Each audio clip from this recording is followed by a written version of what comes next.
Puji Tuhan. Selamat pagi semuanya. Yang bersuka-cita pada pagi hari ini boleh melambaikan tangannya. Haleluya. Mari kita siapkan hati kita, kita tundukkan kepala kita. Kita mau datang kepada Tuhan.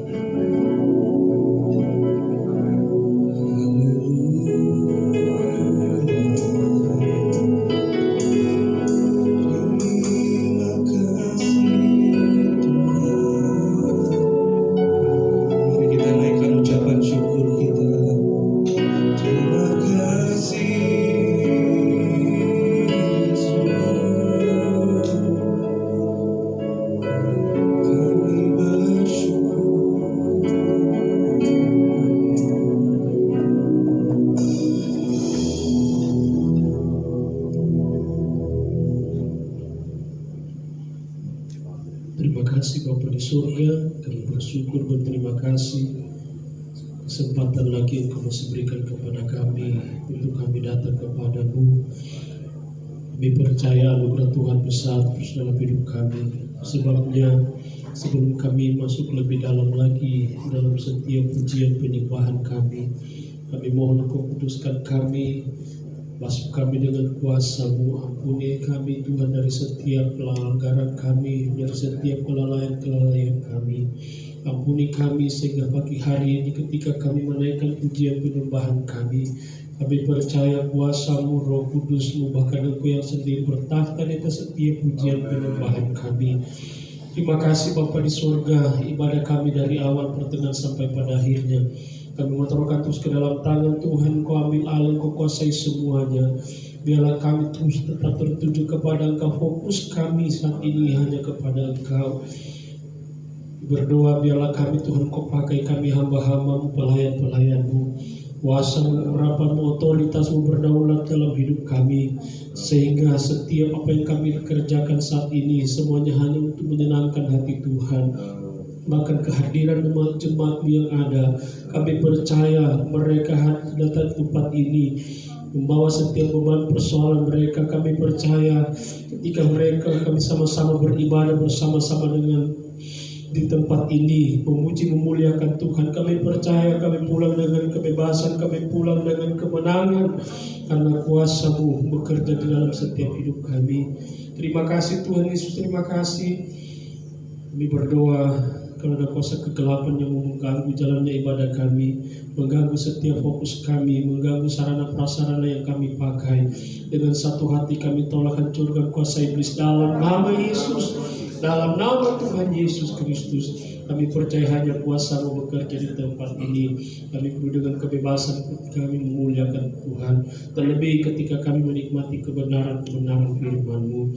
Terima kasih Tuhan Yesus, terima kasih Roh Kudus. Kami berdoa untuk jemaat-Mu, umat-umat-Mu yang masih dalam perjalanan. Bentar terus mereka dengan kuasa-Mu sehingga mereka boleh tiba di tempat ini sama-sama kami memuji memuliakan Tuhan. Terima kasih Tuhan. Kami siap masuk dalam hadirat-Mu, memuji menyembah Engkau. Kami buka tabiskan ibadah kami pada saat ini dalam satu nama yang ajaib, yaitu dalam nama Tuhan Yesus Kristus. Haleluya.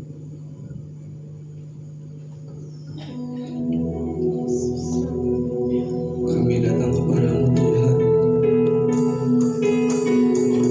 membawa korban syukur kami. Melalui pujian penyembahan kami pada pagi hari ini Tuhan, kami percaya nama-Mu dimuliakan, ditinggikan.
semua bangkit berdiri.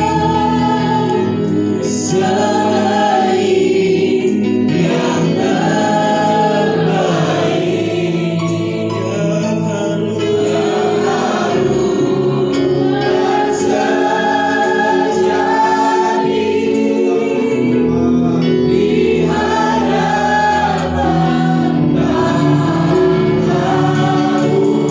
oh Yesus, Yesus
di dalam suka, dalam duka, dalam keadaan apapun, kami mau berkata,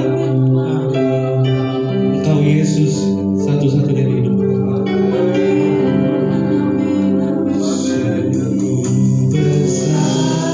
Mari kita semua bangkit berdiri.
Tuhan, berkatilah persembahan kami Tuhan, supaya bisa menjadi pelayanan di tempat ini Tuhan. Berkati juga hamba-Mu Tuhan yang akan membawa firman-Mu pada pagi hari ini. Berkatilah beliau supaya bisa menjadi berkat bagi kami semua di tempat ini. Hanya di dalam nama Tuhan Yesus Kristus kami sudah berdoa dan mengucap syukur. Haleluya. Amin. Jemaat boleh dipersilakan untuk duduk dan tugas persembahan diminta untuk kami turunkan. Biar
Shalom. Kita bersyukur kepada Tuhan kita ada di dalam rumah Tuhan di tempat ini beribadah bersama. Nah, saudara, sebelum saya menyampaikan firman Tuhan, saya lalu sudah minta untuk ini. Jadi mereka sudah siapkan saudara, kegiatan diakonia lalu, saudara. Jadi saudara kan saudara sudah mendukungnya, acaranya sudah berjalan waktu diakonia ke Panti Jompo. Itu ada 2 wadah ya, wadah sekolah minggu dan wadah remaja.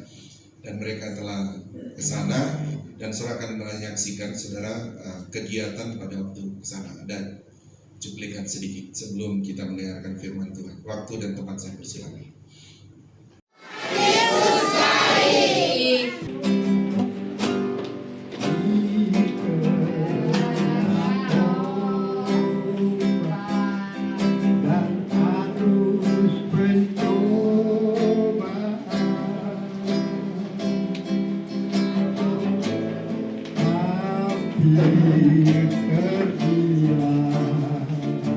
Tujuan arah hidupku bagaikan kapal yang selalu diombang-ambingkan, mengharap kasihnya seolah-olah tiada mampu. Yesus perhatikan kehidupan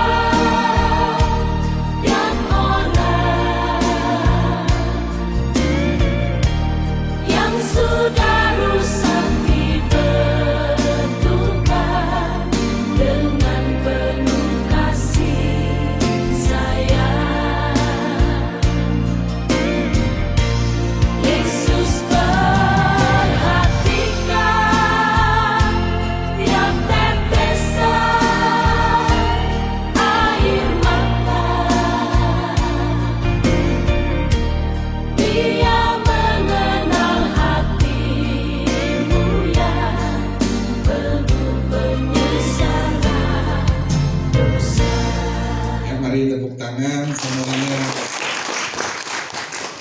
Bersyukur kepada Tuhan buat kegiatan ini, Tuhan sudah izinkan terlaksana dengan baik. Terima kasih juga sekali lagi buat seluruh jemaat Tuhan dan khususnya yang sudah melaksanakannya ya sebagai gembala sidang.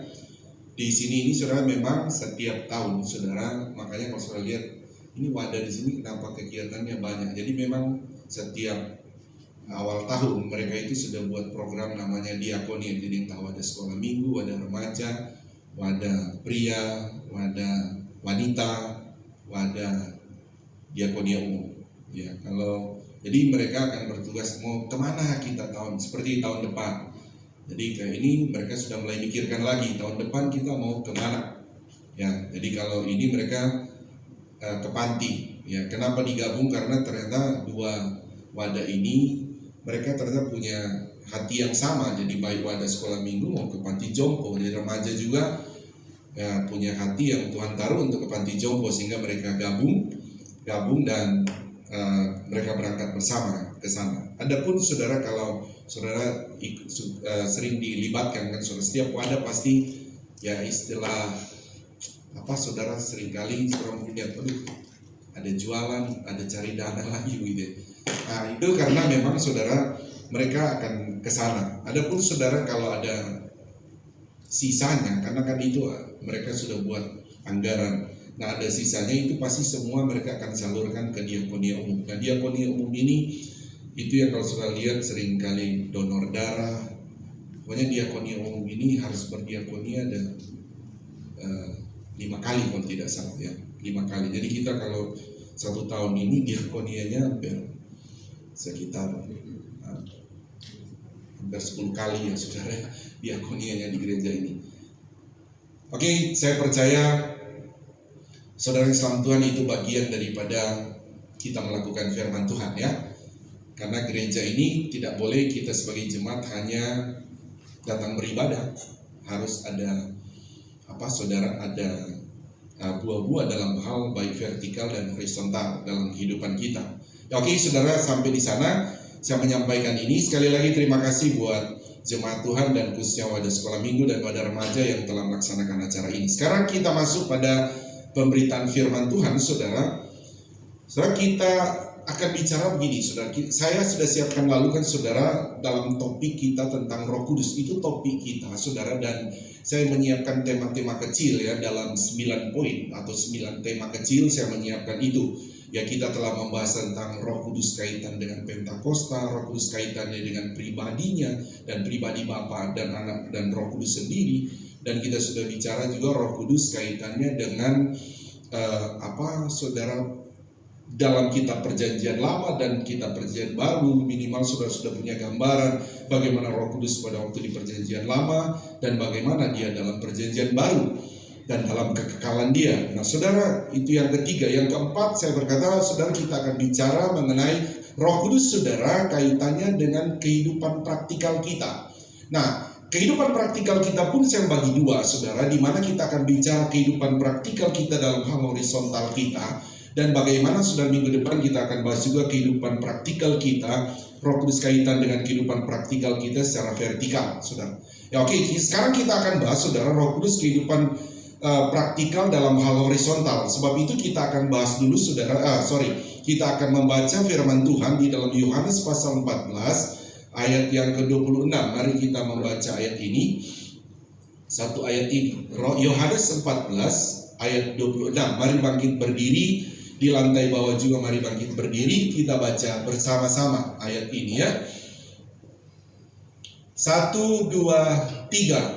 Tetapi penghibur, yaitu Roh Kudus, yang akan diutus oleh Bapa dalam namaku, dialah yang akan mengajarkan segala sesuatu kepadamu dan akan mengingatkan kamu akan semua yang telah kukatakan kepadamu. Satu ayat lagi dalam pasal yang sama, pasal 16 ayat 13. Pasal 16 ayat 13. Tetapi apabila ia datang, ya, 1, 2, 3. Tetapi apabila ia datang, yaitu Roh kebenaran, ia akan memimpin kamu ke dalam seluruh kebenaran, sebab ia tidak akan berkata-kata dari dirinya sendiri, tetapi segala sesuatu yang didengarnya, itulah yang akan dikatakannya, dan ia akan memberitakan kepadamu hal-hal yang akan datang. Amin. Tuhan berkati, silakan duduk kembali. Saudara, dari dua ayat ini, mengacu dari dua ayat ini, kita bisa melihat tentang pribadi Roh Kudus, saudara, dan bagaimana kita lihat pribadi Roh Kudus dalam suatu fungsinya dalam kehidupan kita, kehidupan praktikal kita. Pertama, dia berkata, saudara, dia akan menuntun kita, dikatakan ke dalam, yaitu Roh kebenaran akan memimpin kita ke dalam seluruh kebenaran. Jadi, saudara Islam Tuhan, Roh Kudus ada pada kita, dia punya tujuan akan memimpin kita. Ya, kalau berarti tadi di luar, saudara, kita masih di luar kebenaran. Dia akan bawa kita ke dalam seluruh kebenaran. Bisa paham, saudara? Nah, itu hanya Roh Kudus yang bisa bawa ke dalam kebenaran. Kita tidak bisa masuk ke dalam kebenaran itu. Karena kebenaran itu adalah kebenaran Allah yang kadangkala, saudara, kadangkala kebenaran Allah pertama kita tidak mampu mengetahui, selain Roh Kudus memberitahu itu kebenaran Allah. Dan kedua, saudara, bahwa kebenaran Allah kita kadangkala tidak mampu ada di dalamnya, karena ini bicara kebenaran Allah. Sementara kadangkala manusia ingin hidup dalam kebenaran manusianya. Begini. Tetapi yang benar adalah kebenaran Allah membawa kehidupan. Nah, sehingga bagaimana bisa orang percaya ada dalam kebenaran? Itu adalah Roh Kudus yang akan memimpinnya. Nah, sehingga, saudara, juga ayat ini juga berkata dalam ayat 16, saudara, dan selanjutnya baik dia berkata tadi akan memimpin kita, saudara, ke dalam seluruh kebenaran. Dan ayat 14 tadi, dia berkata bahwa mengajarkan. Jadi dia akan mengajarkan, ayat 14 tadi, memang kita tidak tahu, saudara. Kebenaran itu kita tidak tahu. Kebenaran itu ada dalam Alkitab. Dan tanpa Roh Kudus memberitahu, so kita tidak akan pahami kebenaran itu. Ya, tidak akan pahami. Nah, sekarang kita masuk, saudara. kita menjalani hidup, saudara, di dalam kehidupan kita secara horizontal. Saya bilang tadi, saudara, akan kita bahas ini. Kehidupan vertikal kita dalam horizontal, saya akan persempit, saudara. Dalam kehidupan horizontal kita banyak sekali, saudara. Maksud saya begini, saudara, baik bicara dalam hubungan keluarga kita, hubungan antara kita, saudara, suami istri, anak dan orang tua, anak dan mertua, apalagi saudara, tanggung jawab kita, baik hubungan dalam pekerjaan kita, itu semua, saudara, akan melihat bahwa bagaimana itu. So kadang-kala kita mungkin memikirkan, ya sudah, kita ini dengan Roh Kudus ini seolah-olah cuma berkaitan dengan kehidupan vertikal kita, urusan dengan Tuhan, urusan dengan seperti tadi kebenaran-kebenaran yang berkaitan mungkin saya pikir dalam gereja. Padahal sesungguhnya, saudara, Roh Kudus ini, kalau dari ayat ini, dia berkata dia akan memimpin kita, saudara, mengajarkan kita tentang kebenaran-kebenaran dalam kehidupan rumah tangga kita, pekerjaan kita. Itu Roh Kudus ada di sana, saudara. Roh Kudus akan mengajarkan kita, bahkan dia bilang segala sesuatu. Saudara, kalau kita bicara keluarga, saudara, kita terhadap anak kita yang sudah menikah, terhadap anak, seolah-olah kadangkala dalam tanda kutip ya, anak ini kadangkala melihat kita sebagai orang tua, dia kadangkala melihat kita seolah-olah itu maha tahu. Itu posisi anak. Padahal kita sebagai orang tua, waduh, kita ini bukan maha tahu, iya kan, saudara? Tidak maha tahu. Sekalipun kita sudah ada dalam rumah tangga, kita sudah hidup di dalam rumah tangga, tapi kita belum tahu semua, saudara, apa yang harus dilakukan dalam kehidupan berumah tangga. Bahkan kadang-kala kita sudah tahu pun, kadang-kala kita tidak mampu melakukannya. Kenapa, saudara Islam Tuhan? Karena memang manusia kita memang sangat terbatas untuk hidup dalam sebuah kebenaran dan kebenaran yang ada dalam rumah tangga itu. Sehingga kita perlu, saudara, bahwa Roh Kudus supaya terus memimpin kita, saudara, dalam kebenaran yang Tuhan taruh dalam rumah tangga. Jadi dalam rumah tangga kita pun, dalam tempat pekerjaan kita pun, ada kebenaran Tuhan di sana dan Tuhan menuntut kita di sana. Oke, kita akan masuk, saudara Islam Tuhan, kita akan masuk gini. Mari kita mulai melihat kebenaran kita mulai dalam rumah tangga ya, saudara. Saya sudah bilang tadi bahwa kehidupan horizontal kita dalam kehidupan praktikal dalam keluarga, saudara, dalam pekerjaan dan dalam kehidupan sesama kita, di dalam kehidupan bahkan antara hubungan kita dengan sesama manusia ya, bukan sama orang percaya saja. Itu kebenaran Allah di dalam itu, saudara. Hubungan kebenaran Tuhan, saudara, dalam hubungan kita dengan dalam pekerjaan kita antara pemimpin dan karyawan, saudara, itu pun Alkitab menulis itu, saudara. Jadi kita sebagai orang percaya harus menyadari bahwa dalam kehidupan horizontal kita itu kebenaran Allah ada di sana, dan khususnya bagi orang percaya harus menghidupi kebenaran dimanapun kita berada. Haleluya, saudara. Sehingga baik dalam pekerjaan kita pun, saudara, harus menyadari itu. Nah, sebab itu mari kita akan melihat, saudara, kita akan melihat kebenaran Tuhan di dalam kehidupan horizontal kita tadi. Saya bilang entah dalam keluarga, dalam pekerjaan, dalam kehidupan dengan sesama kita, atau kehidupan dengan hubungan pekerjaan, atau bahkan dengan kehidupan dengan pemerintah kita. Alkitab semua mengatur itu. Nah, saya akan ajak dulu saudara pindah ayat. Jadi ini ayat pengantar bagi kita untuk membuka saudara, cara pandang kita bahwa Roh Kudus itu memimpin kita ke dalam seluruh kebenaran. Nah, kebenaran itu pun Tuhan, sebetulnya kebenaran itu memang sumbernya kita mendapat kebenaran secara teks memang dari Alkitab. Tetapi kebenaran ini kan, saudara, itu adalah Tuhan sendiri, dan Tuhan itu adalah Roh bagi saudara. Alam semesta ini, saudara, Alkitab berkata ini ditopang oleh kebenaran. Ya kan, bagaimana bumi ini bisa ada di alam semesta? Tergantung begitu saja, saudara. Itu kebenaran Allah lah yang mengatur, entah itu bulan kamu posisi di sini, matahari kamu posisi di sini, bumi kamu posisi di sini, bintang-bintang kamu posisi di sini. Jangan berpindah, begitu saudara. Jangan bergeser. Nah, itu semua kebenaran Tuhan, saudara. Nah, lebih sempit lagi kita kembali, saudara, bagaimana kita manusia, khusus orang percaya, saudara, kita fokus dulu pada keluarga. Bagaimana juga, saudara, kita sebetulnya hidup dalam keluarga, so diatur oleh kebenaran firman Allah. Dan Roh Kudus akan menuntun kita, menuntun kita untuk hidup dalam kebenaran di dalam keluarga kita. Efesus 6 ayat 1 sampai 9. Mari kita lihat, saudara, Roh Kudus mau bawa kita dalam kebenaran di dalam keluarga yang tercatat di dalam Efesus 6 ayat 1. Nah, mari kita lihat, kita baca ini sampai ayat 9, tapi ya sampai ayat 9 bergantian, baru kita akan menguraikan satu demi satu, ayat demi ayat ini, saudara, mengenai Roh Kudus kaitannya dengan kehidupan horizontal kita, pertama dalam keluarga. Tapi ini saya mau ajak saudara juga bangkit berdiri, ya. Bangkit berdiri, lantai bawah juga bangkit berdiri. Bergantian, karena ini ada 9 ayat.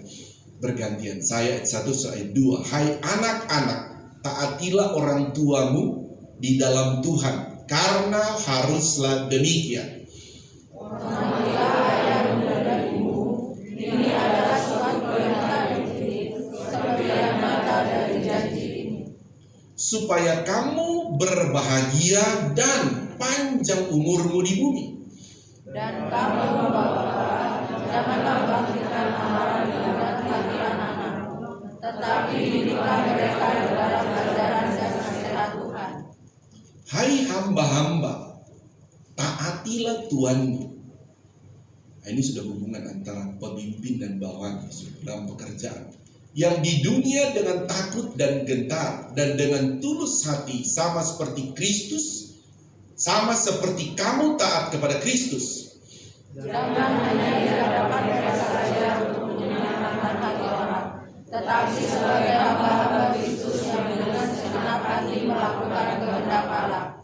Dan yang dengan rela menjalankan pelayanannya seperti orang-orang yang melayani Tuhan dan bukan manusia. Kamu tahu bahwa setiap orang, baik hamba maupun orang merdeka, kalau dia telah berbuat sesuatu yang baik, dia akan menerima balasannya dari Tuhan. Dan kamu tuan-tuan, perbuatlah demikian juga terhadap mereka dan jauhkanlah ancaman.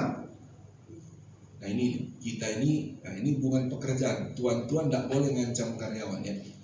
Ingatlah bahwa Tuhan mereka dan Tuhan kamu ada di sorga, dan Ia tidak memandang muka. Oh ya, ayat 9, Tuhan berkati, silakan duduk kembali. Ya, terima kasih ya. Nah, saudara, kita akan mulai. Jadi dari ayat 1 sampai 9, saudara, ini kehidupan, saya bilang tadi, kehidupan horizontal kita, saudara, dituntun oleh Roh Kudus masuk ke sana. Baik kita sudah baca tadi, saudara, baik dalam hubungan keluarga antara anak dan orang tua, sampai saya bilang tadi, sampai hubungan pekerjaan pun Roh Kudus bekerja berkarya bagi orang percaya. Sehingga maksud dan tujuan saya menyampaikan ini, sehingga kita sebagai anak Tuhan, saya bilang tadi, jangan berpikir bahwa Roh Kudus itu hanya bekerja kepada kita pada waktu kita di gereja. Tidak demikian. Justru di gereja itu tempatnya kita menerima pengajaran dari Roh Kudus. Di rumah itu, di tempat pekerjaan itu adalah tempat kita praktek apa yang kita terima teori pekerjaan pelajaran di gereja. Haleluya, saudara. Jadi sekarang kita ini terima pelajaran dari Roh Kudus. Bagaimana Roh Kudus kaitannya dengan kehidupan apa, saudara? Praktikal kita dalam kehidupan horizontal kita, dalam rumah tangga. Kita terima pelajaran. Tapi setelah ini, saudara, kita harus berpikir, saya pulang di rumah adalah ada tugas. Tugasnya adalah mempraktekkan apa yang kita pelajari. Amin. Tempat kita praktek di rumah. Oke, kita mulai di rumah, saudara. Sekarang kita lihat, saudara, bagaimana Roh Kudus mengajarkan kita dalam kehidupan, saudara, kehidupan horizontal kita dalam hubungan. Pertama kita lihat dulu, saudara, di Efesus tadi ayat 1 tadi. Coba minta ayat 1.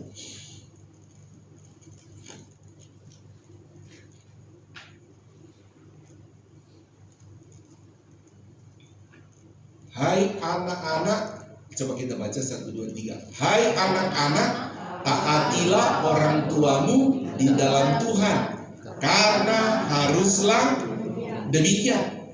Ingat ya, baca ini dengan begini. Oh, yang bicara Tuhan.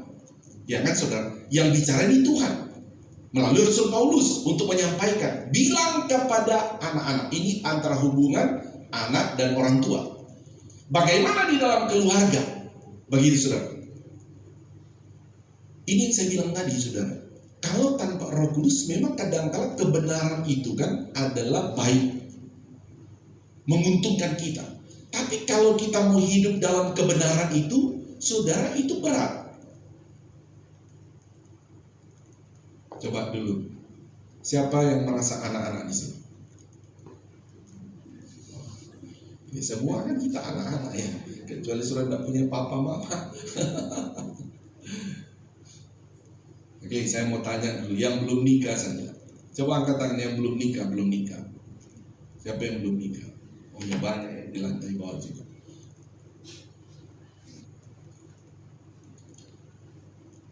Dari ayat ini saudara, coba kita lihat saudara. Ada begitu banyak kadangkala saudara sebagai apa ya saudara? Ya sebagai orang tua saja dulu kepada anak.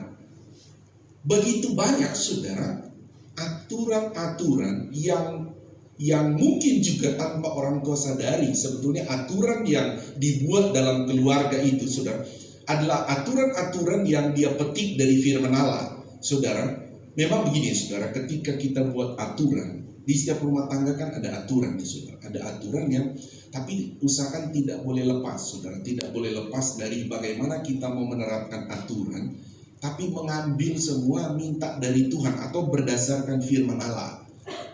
Berdasarkan firman Allah untuk kita buat aturan di dalam keluarga. Ya, buat aturan dalam keluarga, jadi berusaha untuk cari dari firman Allah. Contoh begini saudara, bahwa Alkitab berkata, oh taatilah orang tuamu di dalam Tuhan. Oke saudara. Jadi ketika kita saudara membuat aturan saudara di dalam rumah tangga, supaya kita bilang anak-anak ini taati orang tua. Memang kadang-kala saudara, orang tua itu tidak akan bilang begini, kamu harus taat sama orang tua ya.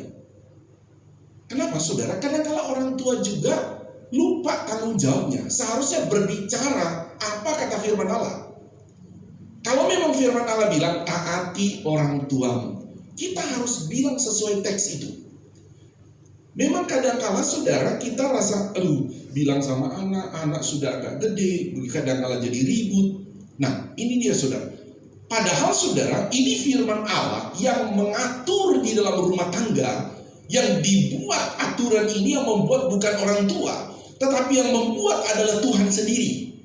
Haleluya saudara. Tuhan yang buat itu. Sehingga saudara, memang dari pihak anak saudara, hubungan antara anak dan orang tua ini, orang tua punya kewajiban saudara untuk memberitahu, kata Roh Kudus tadi, akan mengajarkan seluruh kebenaran kepadamu. Tetapi ingat saudara, Roh Kudus bukan akan mengajarkan seperti dari langit ya. Kita tunggu-tunggu suara dari langit, tidak begitu. Roh Kudus melalui Alkitab, entah orang itu, lalu saya sudah sempat singgung ya saudara mengenai bagaimana Roh Kudus itu di dalam PL Perjanjian Lama tidak ada kepada anak-anak, tapi bagaimana ketika di Perjanjian Baru dia sudah ada pada anak-anak, mau termasuk anak kecil. Anak kecil pun ada Roh Kudus pada dia. Nah, saya balik lagi saudara. Makanya saudara, anak-anak ini bagaimana dia akan masuk atau menghidupi kebenaran? Tentu kita sebagai orang tua saudara, ketika kita berbicara harus taati orang tua ya. Nah, saudara usahakan saudara jangan stop seolah-olah anak ini, oh orang tuaku buat aturan. Kita harus teruskan. Itu kata firman Tuhan. Haleluya saudara. Harus bilang itu kata firman Tuhan. Jadi sebagai anak taati orang tua karena itu firman Allah. Ini dalam keluarga saudara, saya bilang bahwa bagaimana Roh Kudus kaitannya dalam kehidupan horizontal kita saudara, dalam kehidupan saudara, dalam berumah tangga kita, Roh Kudus ada di sana. Roh Kudus ada hari-hari, saudara. Justru paling banyak Roh Kudus akan bekerja pada kita sebagai orang percaya dalam kehidupan hari-hari kita.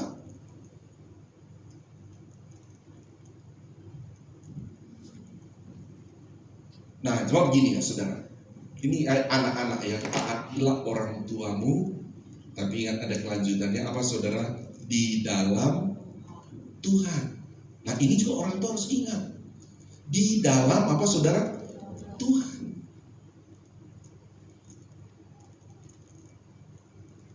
Kalau orang tuanya bilang, "Nah, taati orang tuamu." "Oh iya Pak, saya akan taati semua." "Kamu nanti ini ya, kamu kan kerja di sini." "Iya." "Kamu kan bagian keuangan." "Iya." "Nanti setiap hari korupsiin duitnya ya." Korupsiin duitnya, kan bosmu nggak tahu. Kan lumayan buat bayar cicil motor. Nah, ini tidak boleh ditaati. Karena Alkitab berkata, taatilah orang tuamu di mana apa, saudara? Di dalam Tuhan. Tuhan tidak pernah suruh korupsi. Tuhan tidak pernah suruh mencuri. Haleluya, saudara. Nah, kenapa? Itu tetangga itu bikin papa marah. Taati papa, lawan dia, hajar dia. Nah, ini tidak boleh. Yang benar taati di dalam Tuhan. Nah, kenapa? Itu papamu tadi katain kasar buat marah. Terus kenapa? Hajar papamu. Sayang mama kan? Ya, sayang. Kalau gitu hajar papamu. Nah, ini bukan dalam Tuhan. Roh Kudus tidak ngajarin itu. Haleluya. Ini saya punya, ini terasa deg-degan ini kayaknya. Ada pengalaman.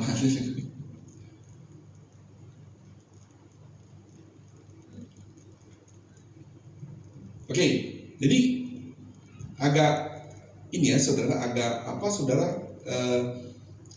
Saya bilang tadi, saudara, karena kehidupan praktikal kita hari-hari, sehingga saudara jangan sampai, saya bilang tadi, jangan sampai saudara merasa, oh kok Roh Kudus sampai begini-begininya. Ya memang, saudara. Roh Kudus itu memang saya bilang, makanya sampai saya bilang lalu, saudara, sampai masak pun Roh Kudus perhatikan. Ada itu, saudara. Saya cuma ingat ya, di mana itu? Yohanes atau Lukas? Saya ingat itu Maria dan Marta. Kan ketika Yesus datang sama murid-muridnya ke rumahnya kan, namanya kalau di sana kan dulu, zaman dulu kan belum ada mobil ya, saudara. Rata-rata orang kalau pergi berkunjung ke satu tempat itu harus jalan kaki. Dan jalan kaki, saudara, konteksnya ini kan juga ada di Israel. Nanti kalau saudara pergi ke Israel, saudara enggak yang biasa olahraga ini, saudara itu ngos-ngosan kalau ke sana. Karena kultur tanah di sana kan enggak kayak di sini, kota wisata, oh kita bisa jalan berapa kilo, saudara. Rata semua. Kalau di sana kan dia naik gunung, turun gunung, naik gunung, turun gunung. Nah, begitu, saudara. Nah, jadi kalau perjalanan mereka kan tentu begitu ya, saudara. Naik gunung, terjal, turun lagi, berkunjung. Sampai di rumah Maria dan Marta, saudara, Maria dan Marta, terus apa dibilang, saudara? Marta baik kan, saudara?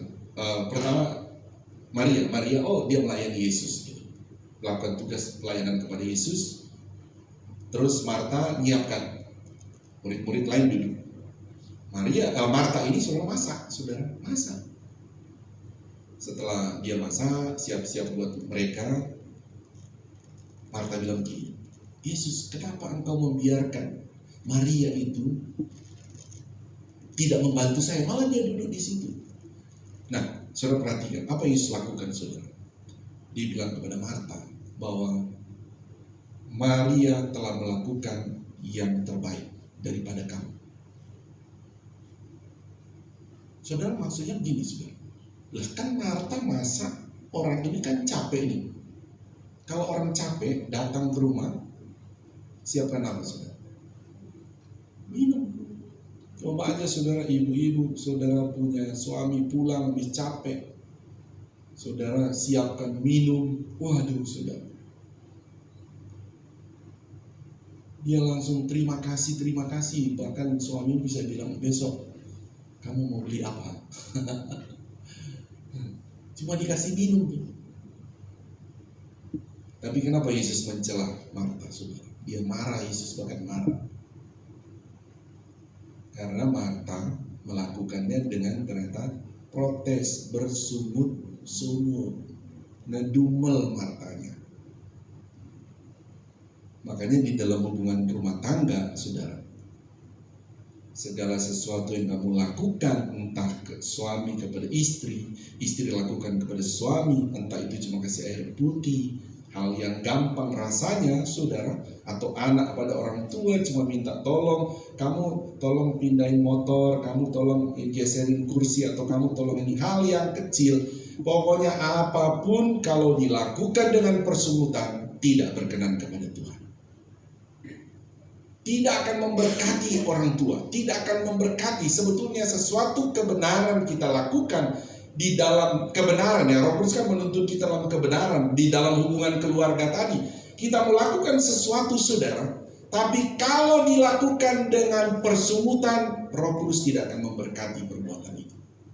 Tapi sekalipun kau cuma kasih air putih kepada istri, kepada suami, kepada anak, kepada orang tua, tapi kalau lakukan dengan sukacita, ada berkat Roh Kudus di dalam situ. Dia akan buat engkau sukacita. Amin, saudara. Tapi coba kalau tidak, saudara. Coba aja kalau lakukan dengan persungutan. Waduh, saudara. Minum airnya aja cuma satu teguk. Nggak bisa ketelan lagi ya.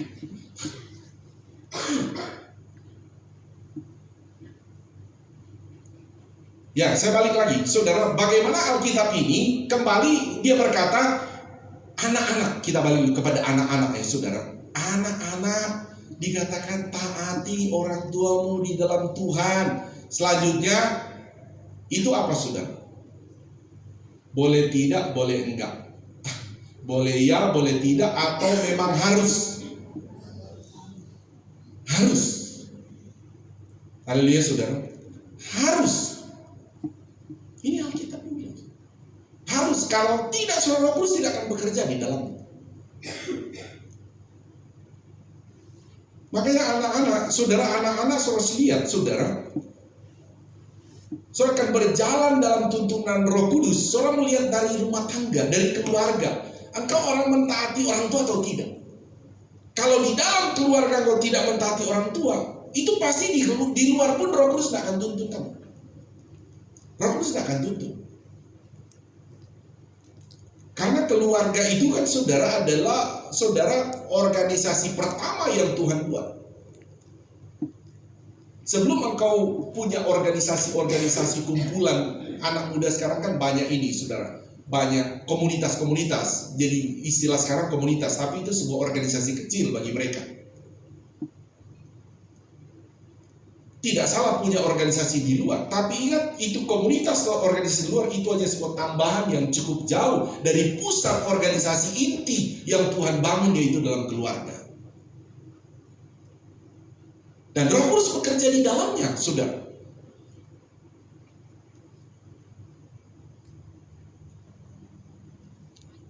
Tentu kita juga sebagai orang tua, saudara, sebagai orang tua kadang-kala sebagai orang tua memikirkan ya saudara, gimana ya mendidik anak ke depan? Pengaruh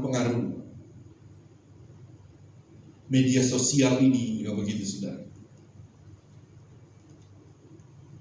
Saya ingat juga waktu saya punya tesis, saudara, waktu ambilnya itu salah satunya, saya saudara, tema yang mau saya buat, judul saya buat, saudara. Salah satunya sempat, tapi tidak dipakai sih, itu saya tidak pakai. Bagaimana pengaruh media sosial dalam kehidupan anak-anak, khususnya di dalam kehidupan gereja, GPDI, Kota Wisata, gitu. Pikir. Karena memang saudara, tidak mudah. Kita juga orang tua, bagaimana ini anak ini? Mau dilarang ya ribut. Tapi sekali lagi kita juga orang tua tidak punya kemampuan saudara dalam hal itu. Selain memang kita harus kembali pada Roh Kudus. Kembali pada Roh Kudus. Bicara apa adanya firman Allah kepada anak kita. Amin saudara.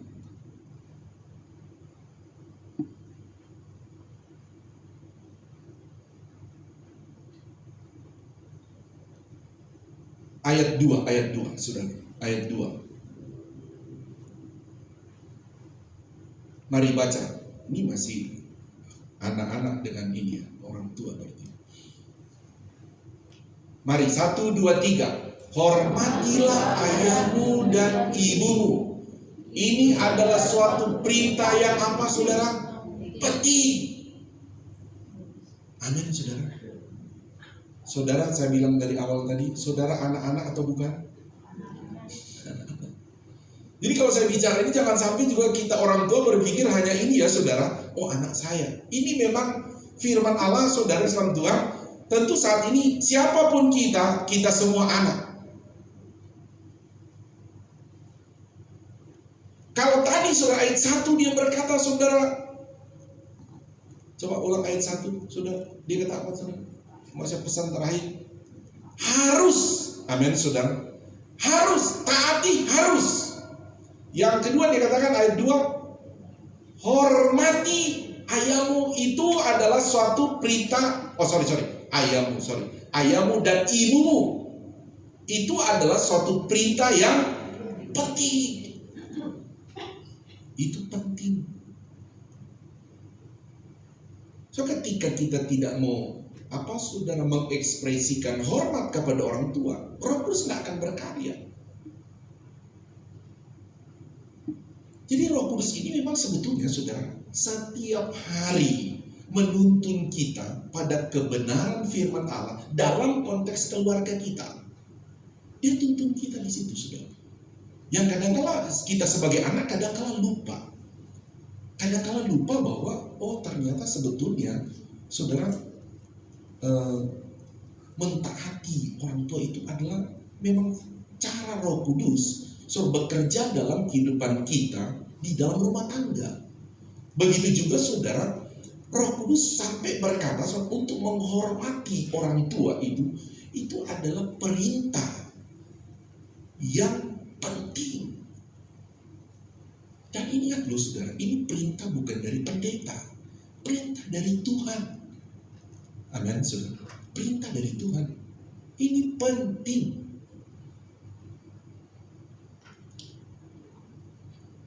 Bilang kiri kanan, ini penting.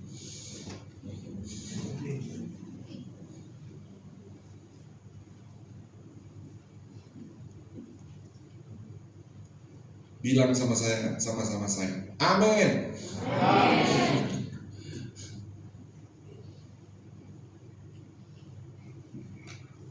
Ini kalau dua itu ya, kita sebagai anak dikatakan itu, ini Roh Kudus bekerja, kita ikuti apa kata Roh Kudus saudara ya. Kita taati orang tua di dalam Tuhan ya saudara, yang dalam Tuhan. Kita hormati orang tua kita dalam Tuhan saudara. Dalam kehidupan berkeluarga kita, rumah tangga kita. Kita lihat upahnya saudara. Ada upah sebetulnya. Ada upah. Ayat 3. Ya, ini upahnya. Mari baca. 1, 2, 3. Supaya kamu berbahagia dan panjang umurmu di bumi. Amin. Kalau saya balik, berarti begini. Berarti kalau kita hormati, kita taati, karena itu perintah yang penting, kita akan apa saudara? Berbahagia dan panjang umur. Di mana? Di bumi. Sekarang saya balik. Kalau kita tidak hormati orang tua, kita tidak taati orang tua dalam Tuhan, berarti apa? Ya, berarti apa? Umurnya apa? Umurmu tidak banyak.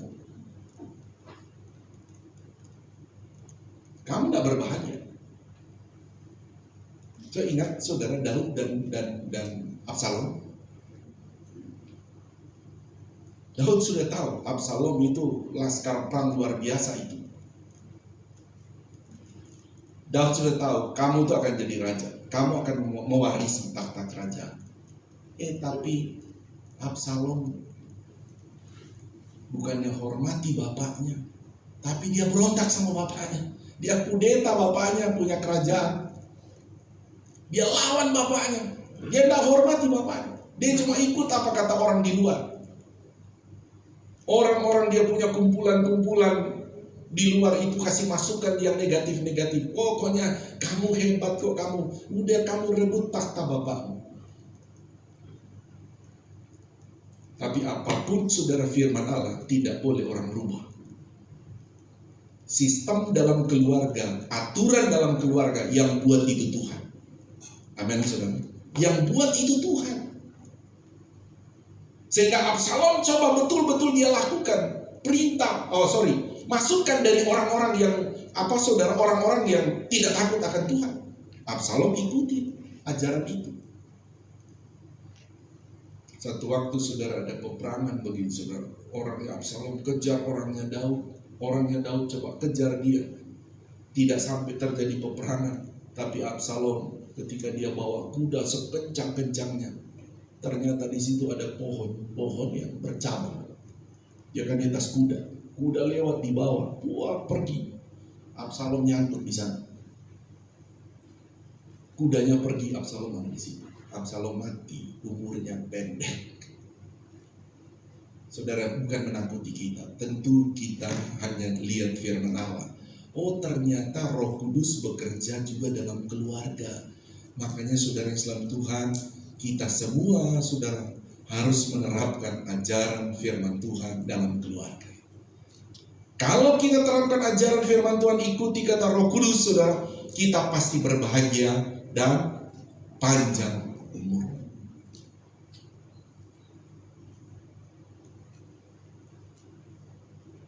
Ya, saudara yang selalu Tuhan, agak sedikit keras dalam hubungan keluarga ini ya. Saya menyampaikan firman Allah, saudara agak deg-degan saudara. Makanya kalau saudara merasa, aduh saya ada melawan orang tua, pertama saudara minta ampun sama Tuhan. Amin saudara. Iya, ya kita harus minta ampun Tuhan ya. Saya pernah kasar ya sama orang tua. Saya diam-diam sebetulnya saya itu memang sengaja tidak memperhatikan orang tua. Tapi Tuhan itu tahu. Pokoknya segala sesuatu yang kita sengaja terhadap orang tua dalam hal pelanggaran firman Allah, ya kita harus minta ampun sama Tuhan. Karena Roh Kudus itu saudara menuntun kita. Dia berkata pada kebenaran. Berarti menghormati orang tua itu kebenaran firman Allah. Amin saudara. Mentaati orang tua dalam Tuhan itu adalah kebenaran firman Allah. Jadi itulah Roh Kudus menuntun kita. Oke saudara, saya sampai di sana mengajar saudara. Baru dalam poin ini saudara mengajar saudara mengenai, saya belum masuk lagi saudara ya dalam ini, cuma saya bicara dalam keluarga, harusnya juga dalam bermasyarakat ya saudara. Tapi minggu depan saja saya ajar saudara itu ya saudara, sehingga kita punya cara pandang saudara, melihat bagaimana kita terhadap orang tidak seiman pun saudara. Tuhan mengajarkan itu.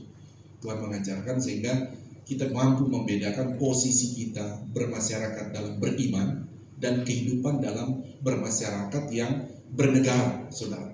Nah, itu pun Tuhan ajarkan bagi kita. Ya oke, saya sampai di sana. Biarlah pengajaran firman Tuhan mengenai Roh Kudus kaitan dengan kehidupan praktikal kita, dan kita masih membahas sekarang dalam hubungan dalam keluarga. Kita bicara baik orang tua dan anak. Ya saudara, bahwa ternyata Roh Kudus itu menuntun kita di sana. Kita terus hormati apapun saudara, ya hormati orang tua kita, taati orang tua kita. Amin saudara. Karena haruslah demikian, dan itu adalah perintah yang penting kata firman Allah. Perintah yang penting. Mari kita bangkit berdiri. Kita akan berdoa.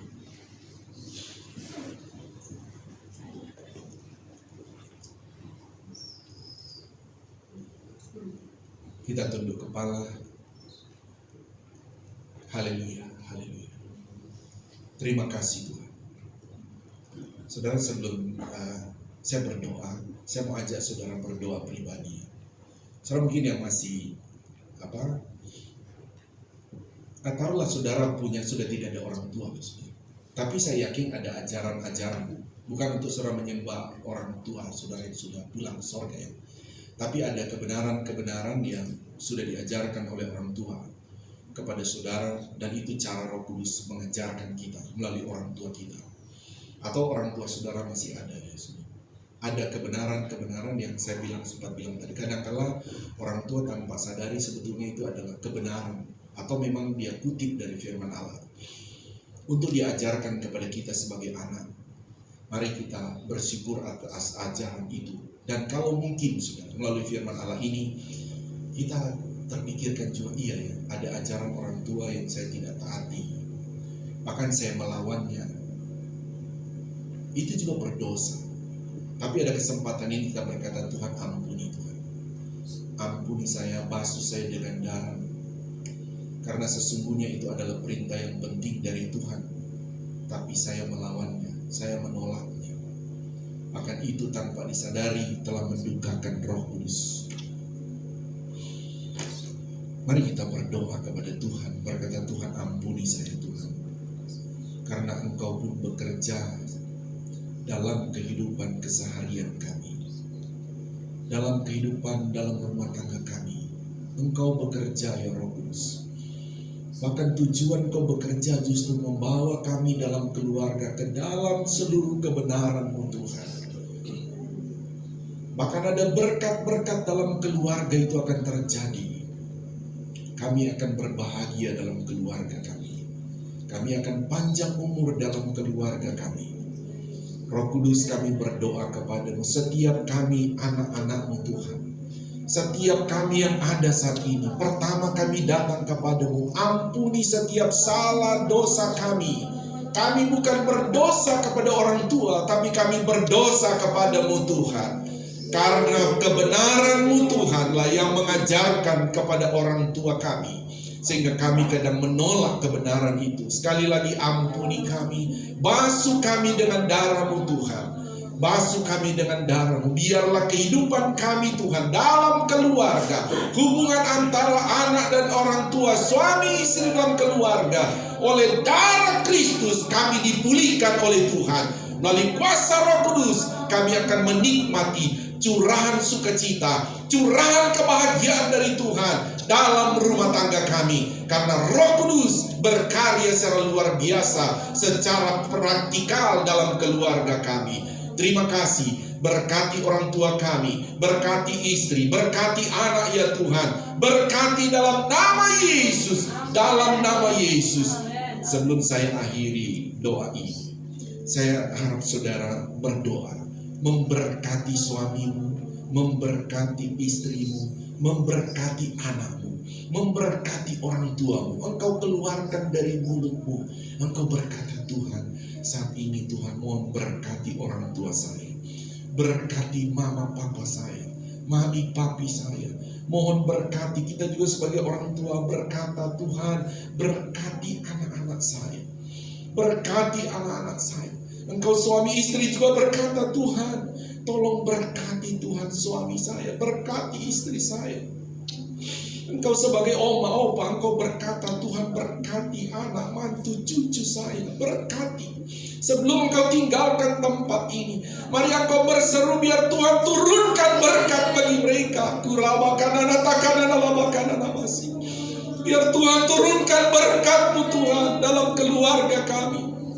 Haleluya Tuhan. Tuhan mendengar doa-doa kami. Curahkan berkat-Mu Tuhan, curahkan berkat-Mu Tuhan, curahkan berkat-Mu Tuhan, curahkan berkat-Mu Tuhan. Haleluya, haleluya. Mari tepuk tangan, beri kemuliaan buat Tuhan. Haleluya, haleluya. Kami percaya Tuhan, setiap kami Roh Kudus bekerja dalam rumah tangga kami.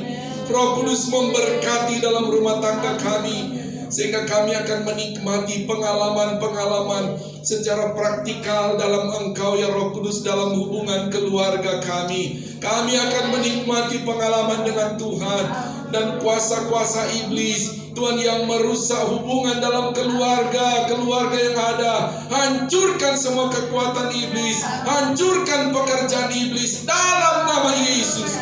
kemerdekaan Kristus terjadi dalam setiap keluarga kami. Terima kasih ya Tuhan, kami sangat bersyukur untuk kebenaran firman-Mu bagi kami. Meteraikan firman-Mu dalam hati kami, dalam keluarga kami. Di dalam nama Bapa dan Anak dan Roh Kudus, dalam Tuhan Yesus Kristus kami terima segala berkat-Mu. Haleluya. Semua yang percaya berkata amin. Tepuk tangan sekali lagi buat Tuhan Yesus.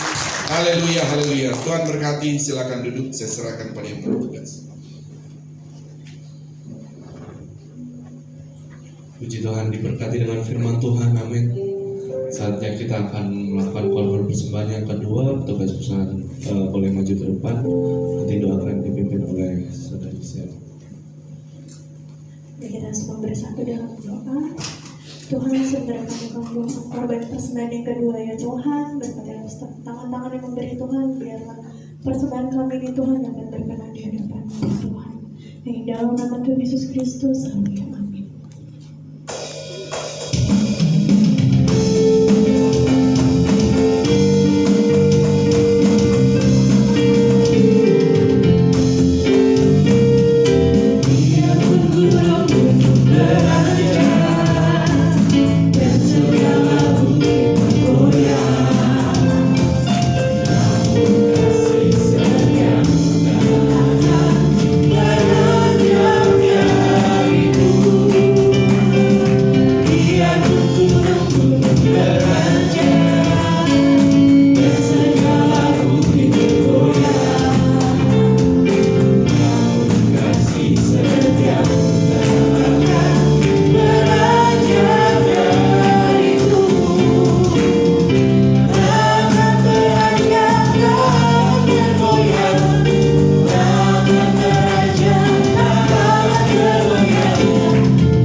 Sebelumnya saya mengucapkan terima kasih untuk Bapak Gembala yang sudah memberitakan firman Tuhan. Semoga terus diberkati untuk pelayanannya, keluarganya, dan apapun yang dikerjakannya.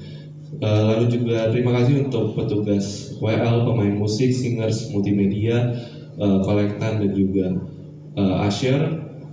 Dan terima kasih juga untuk jemaat semua yang sudah datang pada pagi hari ini. Semoga Tuhan memberkati. Dan untuk acara selanjutnya nanti akan ada ibadah anak-anak di gereja jam 10 pagi. Dan untuk ibadah raya yang kedua di gereja ada di jam 5 sore. Bagi yang ingin jadi jemaat tetap di GPD Kota Wisata dapat menghubungi Ibu Gembala ataupun Sekretariat Gereja, yaitu Bapak Roni atau Bapak Aju.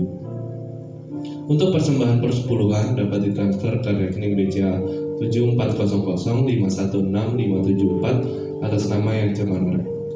Bagi setiap jemaat yang mengembalikan persembahan persepuluhan secara transfer, harap dapat menghubungi Bapak atau Ibu Gembala untuk didoakan. Dan untuk doa puasa mingguan kita, GPD Kota Wisata bisa dilaksanakan, bisa pilih puasa Esther, Daud, Adam, atau Daniel. Dan untuk ibadah komsel hari Rabu jam 7:30 malam akan diadakan di kediaman keluarga Bapak Harjit, Kota Wisata Klaster Madrid. Dan untuk ibadah gabungan Telprip dan USP di gereja setiap hari Jumat jam 7 malam. Doa pagi di gereja dilakukan setiap hari Sabtu pagi jam 7 sampai 8. Dan untuk ibadah IMB atau remaja di gereja setiap hari Sabtu jam 6.15 sore. Dan kembali lagi di minggu depan kita akan beribadah ada di jam 8 pagi di gereja, jam 10 untuk ibadah anak, dan juga jam 5 sore untuk ibadah raya yang kedua. Baik, selanjutnya ada tambahan pengumuman dari Tante Betty. Dari Diakonia Umum, dipersilakan.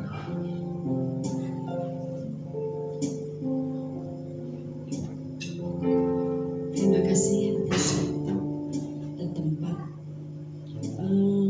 Baik saudaraku yang terkasih, saya di sini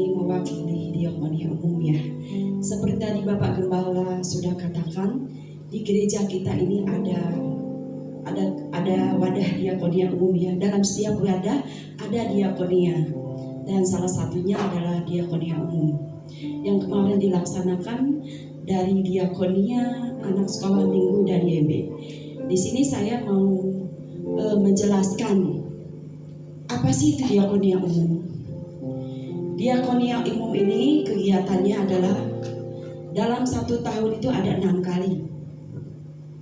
Di antaranya donor darah setiap 3 bulan sekali. Jadi 1 tahun itu 4 kali. Kemudian ada juga pemberian sembako kepada parkir, tukang tiket, tukang sampah. Itu setahun 2 kali. Dan ada juga diakonia kedukaan.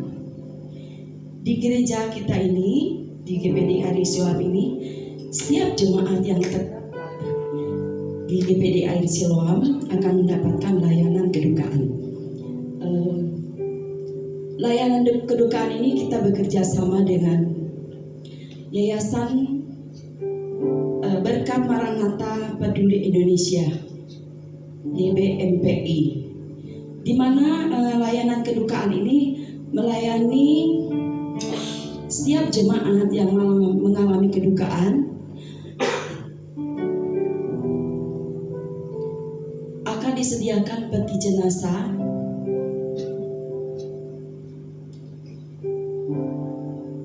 dan perlengkapan peti, kain tiller, sarung tangan, kaos kaki, lilin, minyak wangi, buku tamu, pulpen, amplop, kotak amplop, dan poster ya. Poster duka itu misalkan almarhum meninggal tanggal berapa, akan dimakamkan tanggal berapa, itu poster ya, biasanya di pintu itu. Kemudian ambulan ini disediakan oleh Yayasan Kedukaan ini 2 kali. Ketika jenazah dari rumah sakit ke rumah dan dari rumah duka ke pemakaman. Jika ada 3 kali, itu satunya itu dibayar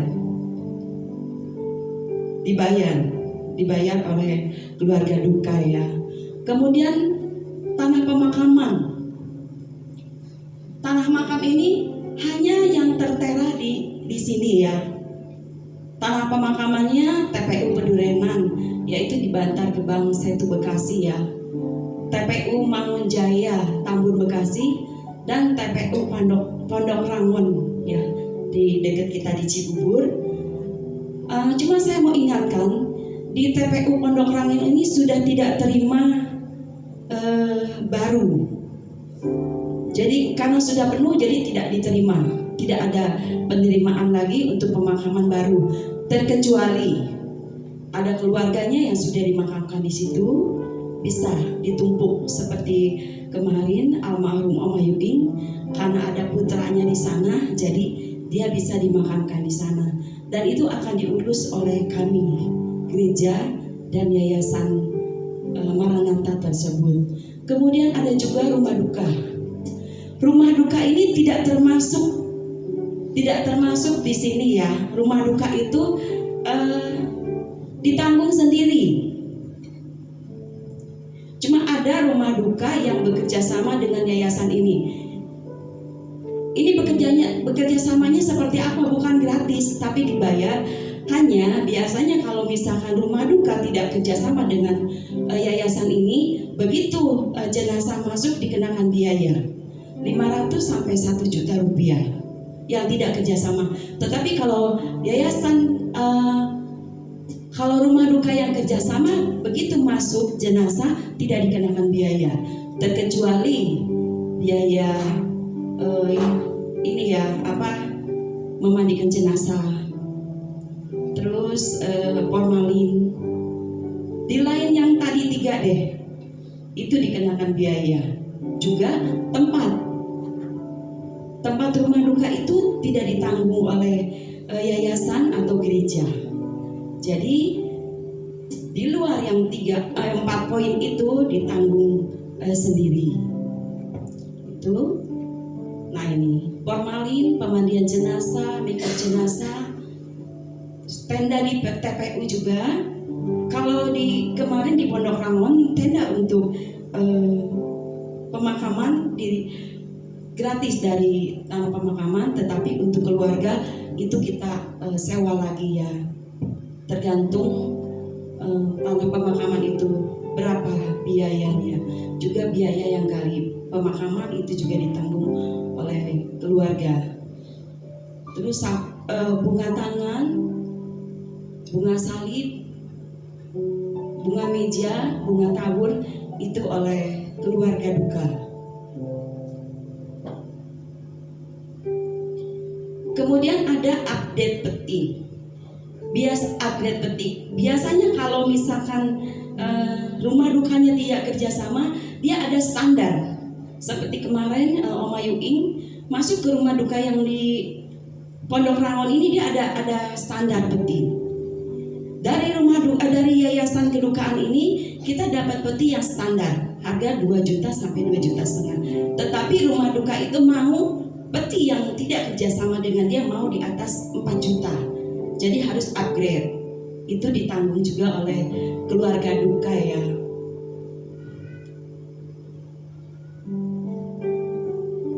Terus biaya iuran yang mungkin muncul di depan TPU. Contohnya di kemudiannya ya, ketika dimakamkan di Pondok Rangon itu kan ada biaya pemeliharaan. Itu juga ditanggung oleh keluarga duka ya. Tidak ditanggung oleh gereja. Kemudian ini ada dana duka sebesar 1.500.000. Jika yang tadi, yang 4 itu tidak diambil, seperti peti jenazah, umpamanya nih, ada keluarga yang mengalami kedukaan, kemudian dia masuk ke rumah duka yang dia pilih sendiri.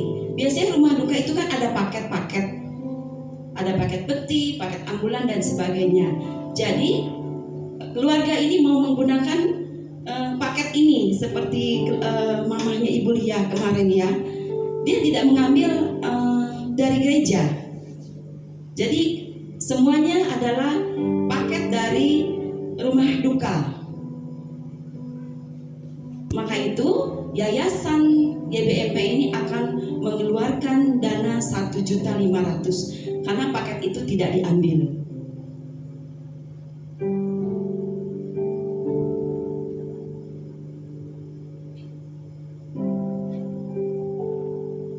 Nah, siapa saja yang ditanggung? Semua jemaat yang terdaftar sebagai jemaat GPDI Silom.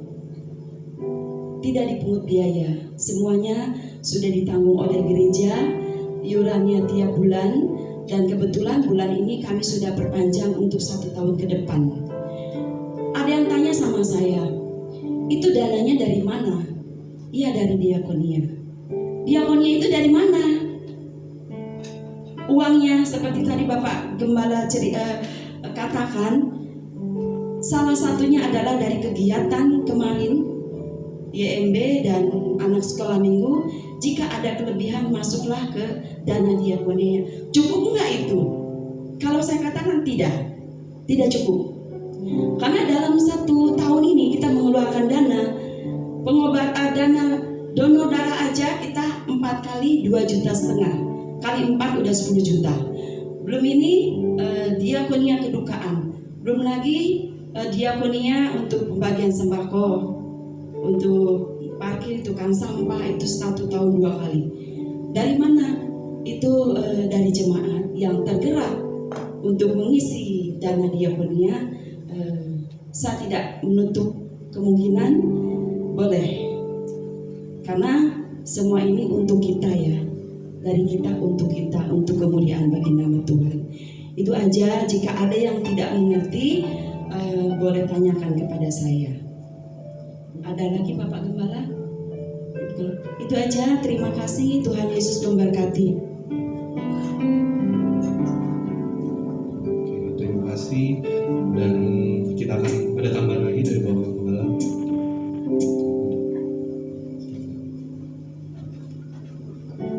Mohon izin ya saudara, saya mendengar begini, memang Kita juga berdoa begini, saudara. Kita berdoa karena intinya begini, supaya gereja ini, semua gereja lah, saudara, termasuk gereja kita memang ada persembahan-persembahannya. Kita memang membutuhkan biaya besar ya, tapi satu hal, saudara, kita sebagai jemaat kita harus mendukung ini ya. Kenapa? Karena dunia ini sedang membuat, saudara, tanpa kita sadari, dunia ini menciptakan bagaimana supaya khususnya kita orang Kristen, orang percaya, tidak menggunakan uang kita dalam kegiatan gereja. Itu intinya sebetulnya. Jangan gunakan uang itu untuk gereja. Ya, makanya saudara, kalau nanti satu waktu ya, saya baik memunculkan data-data, saya akan melihat gereja di Eropa dimanapun, itu semua gereja kan dibangun oleh pemerintah. Dan bagaimana jemaat tidak lagi menggunakan itu keuangan di gereja. Gerejanya, gedungnya masih ada, tapi umatnya tidak ada. Nah, itu berhasil mereka, saudara. Dan memang itu program dunia. Nah, makanya saudara, saya harap jemaat Tuhan di tempat ini memang ada diakonia seperti bilang tadi, berarti ada 8 kali kita melakukan diakonia 1 tahun. Saya cuma mengajak saudara terus tetap dukung saja, lakukan terus kita punya keuangan untuk gereja. Karena coba saudara renungkan, kalau keuangan kita tidak gunakan di gereja pasti hilang. Gereja pasti hilang. Data-datanya sudah ada, saudara. Jadi memang uang ini memang ya, kalau kita lakukan dalam hal positif ya, gereja masih bertumbuh. Gereja apapun saudara tidak pernah akan lepas dari awal ya, pengajaran Tuhan. Tidak pernah dia tidak mengajarkan keuangan. Ya saudara bicara keuangan, Tuhan ajarkan uang di dalam ini, peranan keuangan dalam gereja ya saudara, itu besar sekali. Tapi ini juga iblis tahu. Ini kalau jemaat ini rajin berkorban dalam gerejanya bertumbuh nih, kuat gerejanya. Begitu, baik gereja secara ini ya saudara, secara organisasi atau lebih-lebih secara gereja, secara eklesia pribadi, saudara. Itu pasti akan kuat rohaninya. Tapi tentu bagi kita, saudara, kita harus menangkap ini. Tetap apapun saudara, biar banyak diakonia kita di tempat ini, ada diakonia umum, mari kita tetap support. Kita terus berpikir keuangan saya harus sebagian harus untuk gereja. Amin, saudara. Karena kalau tidak berpikir begitu, saudara, coba aja saudara, termasuk saya juga saudara, ya kadang-kala saudara cuma ngintip TikTok, ada juga yang nyangkut, uangnya disalurkan ke sana juga. Entah belanja, tapi kita lihat saudara, TikTok ini hebat saudara. Dia bikin bahkan orang kadang-kala kasih persembahan di situ, saudara. Orang cuma ya konten apa aja dia bisa kasih tanpa dia sadari. Sehingga gereja itu mulai terlupakan. Ya, oke, saudara, mungkin ini tambahan bagi kita untuk masukkan rohani bagi kita, sehingga kita punya satu pemahaman rohani yang sama bahwa ketika kita melihat gereja ini kaitannya dengan keuangan, kita harus berpikir positif. Saya harus support. Amin, saudara. Uang saya harus sebagian harus ke gereja. Karena nanti saudara, seperti saya katakan, nanti saudara akan, ketika saudara dan saya masuk sorga, terus saudara bilang, Tuhan, kenapa rumah saya besar di sorga ya Tuhan? Nanti Tuhan kasih lihat, soalnya kamu punya uang waktu di bumi, pakai pelayanan pekerjaan Tuhan. Kan begitu saudara. Bukan masuk sorga pakai uang, saudara. Selamat tidak boleh pakai uang. Tetapi kita punya rumah, selamat dan tempat yang beda, saya pernah ajarkan ya. Itu sesuai dengan perbuatan kita, pengorbanan kita. Oke, saudara, maaf terlalu panjang hari ini. Mari kita bangkit berdiri. Kita akan langsung berdoa, bersyukur ya. Mari kita tunduk kepala, kita berdoa. Tuhan, kami bersyukur kepadamu ya Tuhan untuk saat ini.